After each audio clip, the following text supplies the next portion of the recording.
So your son, Anthony Chester, is a hero. And if nobody's heard this story before, maybe you can give us the inside scoop of how he became a hero over the weekend. Sure. Anthony Chester Sliwa, who's grown up at WABC, both the old facility and this new facility. He's been a regular fixture. In fact, he's here 3 days a week after school. He works with promotions, advertising. He does a little bit of everything. He loves radio. And his stepfather is Governor David Patterson. I call him my husband-in-law. So Friday, David Patterson was part of the 5 o'clock roundtable discussion. He generally participates. He's like the only Democrat, right? Right. The voice, because we know that Judge Weinberg, He says he's a Democrat. yeah, and that doesn't sound like one to me. But Patterson is a Dem. So he was leaving, and Anthony left with him, which they normally do when Anthony's here, and they take the subway home. They take the 6 train home. And that night, they always walk the dog, Bella, at about 8:30. So Bella's this fluffy little yarn dog, a dog, who's been there since I was there. And it's a much older dog, but it's Anthony's job to take out Bella to walk. And apparently while Anthony on his own was walking the dog, he saw these 3 teenagers who had scaled a fire escape on a nearby tenement. And he sees, you see something, he's taught to say something. And he told him, what are you doing up there? Get down from there now. I'm going to call the cops. So they scale down, and naturally they talk a lot of trash in his direction. And then they walk away. So Anthony returns with Bella upstairs. He's completed the walk. They're sitting around the living room. And then Governor David Patterson says to him and says to Anthony's mother, Mary, hey, I'm going to take Anthony. We're going to go get Mickey D's, McDonald's, which is right down the block. Right. So they go east on 96. They make a slight left going uptown. The McDonald's is right there. They're ready to walk in, and these 3 teenagers who Anthony had confronted about scaling the fire escape. Well, you know, they were casing an apartment. That's why you scale a fire escape. They confront them. And so they start to get into an argument, and then 6 other adults surround them who are hanging out there. You're kidding me.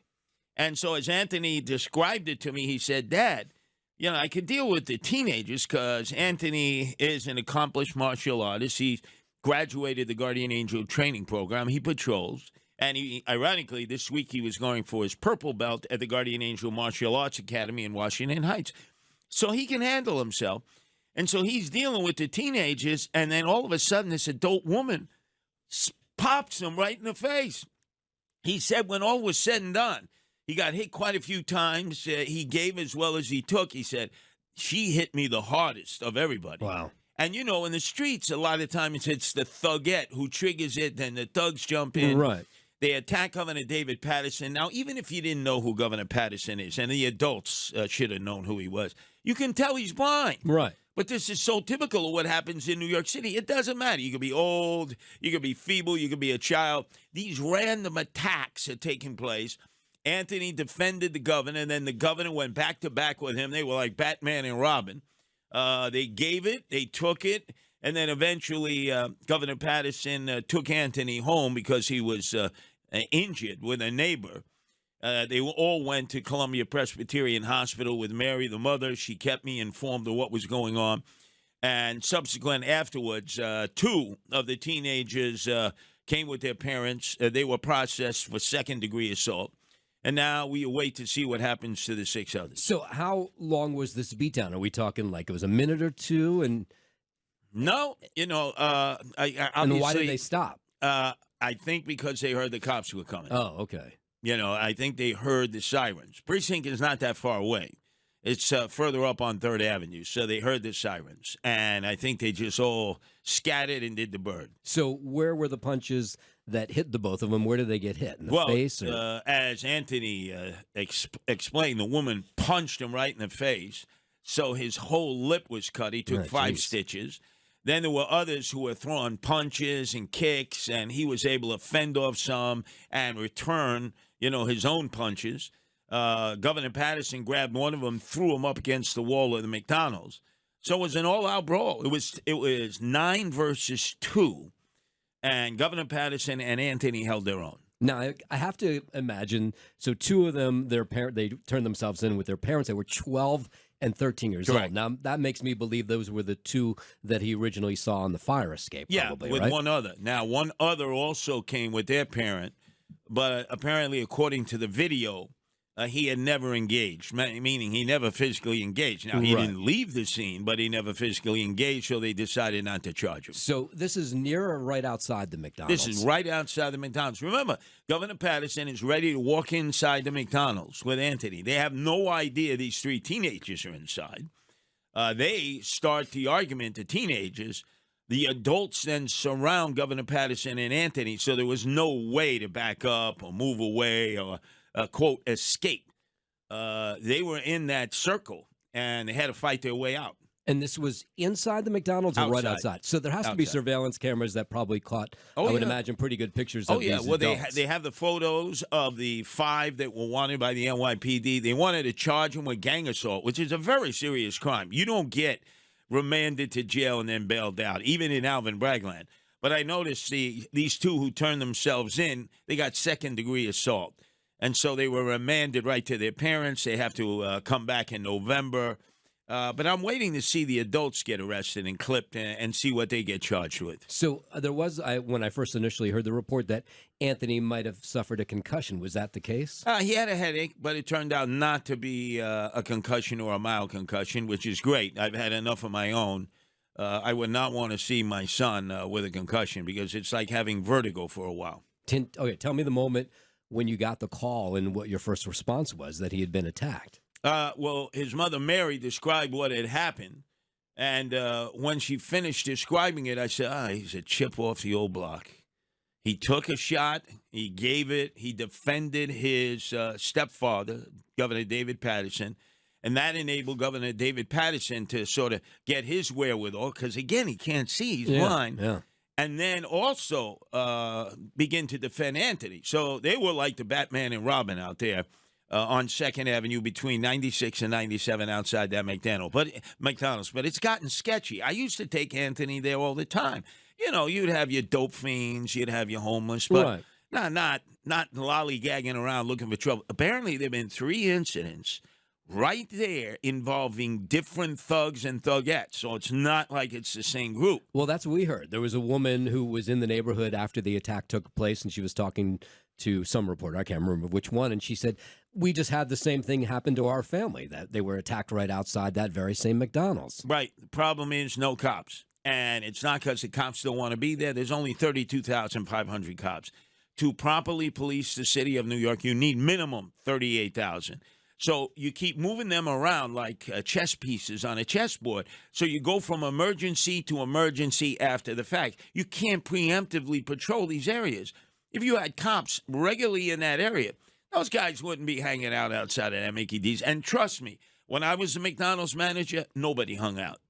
You were hanging out outside. I'd come outside and said, hey, look, nobody hangs outside of this Mickey D's. If I come out again in 5 minutes, we're gonna have a problem. Yeah, well, it kills business when all these guys are hanging absolutely. outside. And then they're shaking down people and they're woofing down the women and the girls. And it's like you got to go through a phalanx of thugs and thugettes in order to get your mac fries and strawberry shakes. So when I was at the Mickey D's at McDonald's where I started the Guardian Angels on February 13, 1979, I was a night manager. Nobody hung out. You didn't hang out in the lobby. If you didn't buy something, I was going to remove you physically. And they knew Sliwa meant business. I'd always give them a warning. But if I had to come back out there was going to be a problem. And there was no cops back then. You talk about no cops now. I was in the middle of the point where the city of New York was on the verge of going bankrupt, and the new mayor, Ed Koch, had basically cut massive numbers of cops, firefighters, teachers, social workers. So it was far worse then.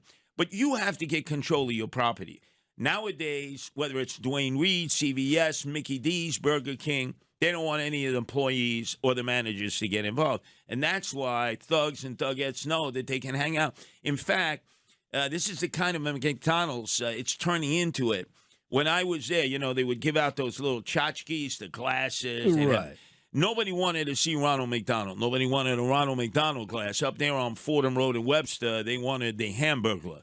The hamburger was the most preferred. Right. They actually can identify with him. Exactly. Right. And by the way, if you go to that Mickey D's now, the corporation in Chicago closed it. They said it's unmanageable. It's padlocked now, which is ridiculous. As long as you have a crew and a manager, it's like back-to-back, belly-to-belly, we're going to control this location. Because there's not enough cops. Well, but here's the issue, Curtis, is if they're the employees who don't make a lot of money, they don't really want to be the people who engage to tell these people to get out of the way. They're afraid, just like everybody else is. What do you think? They were making a lot of money before? No. I used to hire guys and gals who were getting right off of Rikers Island. They used to come in. They know they could get a job with me. And I'd say, hey, this is the beginning of your life. You get a new opportunity. You can establish a track record that you can hold a job. I don't care that you just came out of Rikers. Right. And then I had a crew. When I went over the counter, they followed me. When I went outside, they followed me. When you messed up in our McDonald's, you were dealing with all of us. Because if it was just me, this crazy white boy by myself, how long do you think I would have lasted? Not very long, yeah. I mean, that was a very tough area with all those street gangs, Black Spades. You had you had the Chingling Nomads. I remember battling them, Savage Skulls, Savage Nomads. That was the era, remember, right out of the cult classic, The Warriors, right, where you had all these street gangs. Now you don't really have that. Now it's mostly emotionally disturbed, these random attacks. And no person is safe nowhere. You see, that's the difference. Nobody is safe anywhere in the city. Well, so that brings me to my next question. Of course, here you have the former governor of New York being attacked in New York City. Where does this go in terms of the NYPD? Does this become one of their number one cases they're going to follow up on? Are we going to find these 4 or 5 people that were involved in the beatdown very quickly because it was Governor Patterson and your son involved? Oh, absolutely. Look, the governor, any former governor like Pataki, any former governor, has at times the opportunity to have state troopers come to their aid if they're dealing with certain problems. State troopers are always available. It's not like being a former president where you always have the Secret Service with right.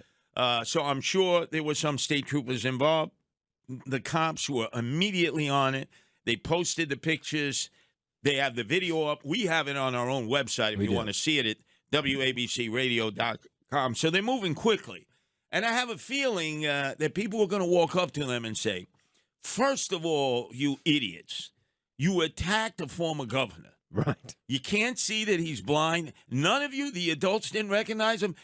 And then the son of America's #1 vigilante, that Curtis Sliwa, you don't want him hunting you down. No, yeah. So maybe it's best we just walk over to the precinct, turn ourselves in. This is Alvin Bragg land. Nothing's going to happen to us. There are no consequences. You could kill somebody in Manhattan and nothing happens to you. Now, you have the angels that could help you out in this. Are you on your own? Do you have your angels up in that neighborhood searching for these people? No. First thing, some of the investigators, who are former guardian angels themselves, cops, they asked me, please stay out of this. We're getting a lot of pressure from headquarters to resolve this quickly because it's Governor Patterson.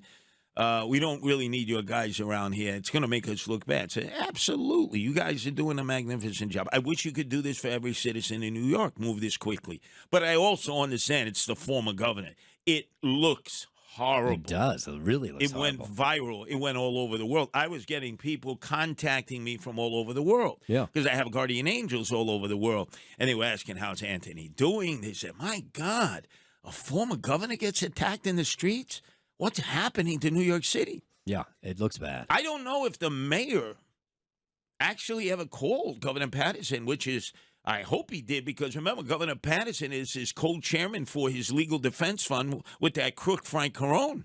Well, Wouldn't it be ironic if he didn't even call to see how yeah. that guy who's raising funds to keep him out of jail is doing? He's a little preoccupied. Everybody in his administration is leaving. He's got to do more than one job. Excuse me, he was at the annual Pulaski Day Parade yesterday. I was there with Nancy, and normally Anthony comes. We're there every year. Nancy's all Polish. Anthony is part Polish because his mother Mary is all Polish. And I'm part Polish. And the mayor was there. He's there. Actually, he's there every year. In terms of the Polish community, he's at most of their events. I'm wondering. We got to find out from the governor. Did he ever reach out? I mean, did he reach out to you? What do you think? I don't think so. But he should. He He should was call you right to see- there. It was It's your 10 son. He was 10 feet away from me. He can relate that. He has his own son. You would think he'd be able to relate to that. Let's just say he does have his son, Jordan, who he loves. He's a little, let's say, involved with a lot of the information that I've given out over the rip and read that the feds have picked up on. In fact, which has led to the resignation earlier today by the crook of all crooks from the Banks crime family, who is the number one guy to the godfather, Eric Adams, Phil Banks. I mean, this guy was corrupt right down to the marrow of his bone. And I'm going to go through that because I think my information and the deep dive of Nancy, who joins me twice a week on the Rip and Read 12 to 1, actually may have led to some of the information that the feds of the Southern District and Eastern District originally collected, and then obviously they have the resources to go farther than either I or Nancy could. Well, I hope they solve this quickly because when I list my favorite Sliwas, Anthony's number one. Your sister Maria is a very close second. In fact, another day she might be number one. And then all the way down, I don't know your other sister very well, all the way at the other bottom of the list is where you stand. Yeah, so you're a hater. And like Eric Adams says, all my haters are going to be my waiters. So can I put in my McDonald's order to you now? You can if you'd like. What do you like? There's one right down the block from us. There's a guy who's a concierge who opens and closes. I say, I don't need you to open the door for me. I say hello to that guy every day as I walk by. You do because he mad dogs you. I fornicate you. First off, he's like 6'9". He's a huge guy. He's salivating. He's clearly emotionally disturbed. Yeah. And that's why I say hi to him. Oh, exactly. Yeah. Because you're from the Heights in Jersey City. It ain't like you in Evergreen in Jersey City. No. You ain't on Martin Luther King Boulevard there or at the Woods Project. I am not, no. You're soft. Admit it, no. That's right, I am. Okay. Now, get the hell out of here. All right.